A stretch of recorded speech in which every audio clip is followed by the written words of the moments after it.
اعوذ باللہ من الشیطان الرجیم بسم اللہ الرحمن الرحیم۔ پیارے بچوں السلام علیکم، امید ہے بیٹا آپ خیریت سے ہوں گے۔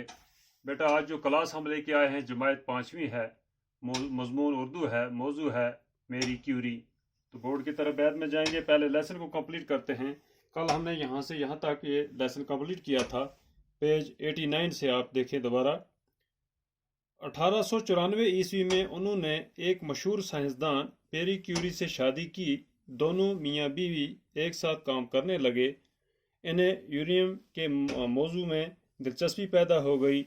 کچے یورینیم سے روشنی کی کرنیں پھوٹتی ہیں، لیکن اس وقت کسی کو یہ معلوم نہیں تھا کہ یہ کرنیں کیا ہیں اور ان کا کیا استعمال ہو سکتا ہے۔ دونوں میاں بیوی کو ان کرنوں کا راز معلوم کرنے کی دھن سوار ہو گئی۔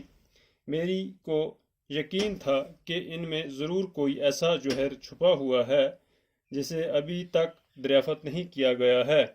اس نامعلوم جوہر کو تلاش کرنے کے لیے انہوں نے ایک پرانے اور بوسیدہ مکان میں اپنی تجربے گاہ بنا لی، جہاں وہ دونوں برسوں یورینیم پر مختلف تجربے کرتے رہے۔ پیری کیوری تو کبھی کبھی بہت ہی مایوس ہو جاتے، مگر میری نے ہمت نہیں ہاری۔ وہ خود بھی جی جان سے محنت کرتی رہی اور ساتھ ہی اپنے شوہر کا حوصلہ بھی بڑھاتی رہی۔ محنت کبھی رائے گاہ نہیں جاتی۔ آخر وہ دن آ ہی گیا جب یہ دونوں میاں بیوی اپنے تجربوں میں کامیاب ہو گئے اور انہیں اپنی محنت کا پھل مل گیا۔ ایک دن دونوں شام کو اپنی تجربے گاہ سے تھکے ماندے گھر لوٹے، مگر دونوں بے چین تھے، آرام سے سو نہ پائے اور دوبارہ تجربے گاہ کی طرف چل دیے۔ تجربے گاہ کے قریب پہنچے، کھڑکی سے اندر جھانکا تو دونوں محبوط رہ گئے۔ اندر میزوں پر رکھے پیالوں سے دھیمی دھیمی نیلی شعاعیں پھوٹ رہی تھیں۔ ان دونوں کی خوشی کی کوئی انتہا نہ رہی۔ انہوں نے آخرکار ایک نیا جوہر دریافت کر ہی لیا۔ یہ نیا جوہر ریڈیم تھا۔ ساری دنیا میں اس دریافت کا شہرہ پھیل گیا۔ اگلے ہی برس 1905 عیسوی میں میری کیوری اور اس کے شوہر پیری کیوری کو طبیعیات میں دنیا کا سب سے بڑا انعام نوبل پرائز دیا گیا۔ میری کیوری نے یورینیم پر اپنا کام جاری رکھا اور اس سلسلے میں کئی مفید باتیں معلوم کیں۔ اس کام کی زبردست تعریف ہوئی اور 1911 میں میری کیوری کو دوسری مرتبہ نوبل پرائز سے نوازا گیا۔ ریڈیم ایک بہت ہی کارآمد جوہر ہے۔ یہ بہت سی مہلک بیماریوں کے علاج میں کام آتا ہے۔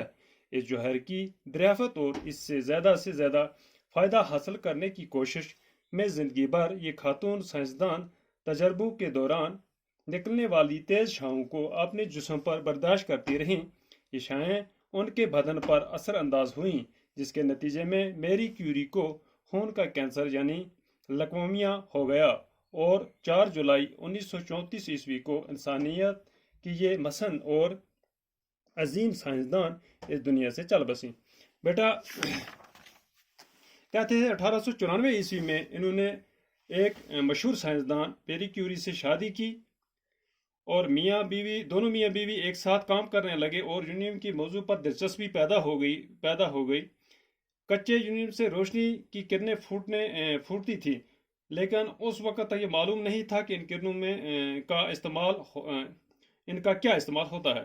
دونوں میاں بیوی کو ان کرنوں کا راز معلوم کرنے کی دھن سوار ہو گئی تھی اور ایسا جوہر ان میں سے ضرور کوئی ایسا جوہر چھپا ہوا ہے جسے ابھی تک دریافت نہیں کیا گیا۔ انہیں معلوم کیا اور تلاش کرتے رہے کہ ان نے اپنا تجربے کا ایک بوسیدے مکان میں یعنی کہ رکھا۔ یہ پرانا مکان تھا جہاں دونوں وہاں پر جا کر اپنے یہ تجربے کرتے رہے اور کبھی کبھی یہ مایوس بھی ہو جاتے تھے، مگر میری نے ہمت نہیں ہاری، محنت کرتی رہی اور ساتھ ساتھ اپنے شوہر کو بھی اس کا حوصلہ بھی بڑھاتی رہی، شوہر کا بھی۔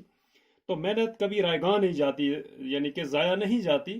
آخرکار وہ دن آ ہی گیا جب ان کے تجربے گاہ میں تجربوں میں کامیابی حاصل ہوئی اور دونوں کو شام کو اپنے تجربے گاہ سے جب تھکے ماندے واپس لوٹ رہے تھے تو دونوں بے چین تھے، سو نہ پائے۔ پھر دوبارہ تجربے گاہ میں آئے اور وہاں پر دیکھا، کھڑکی سے جھانک کر انہیں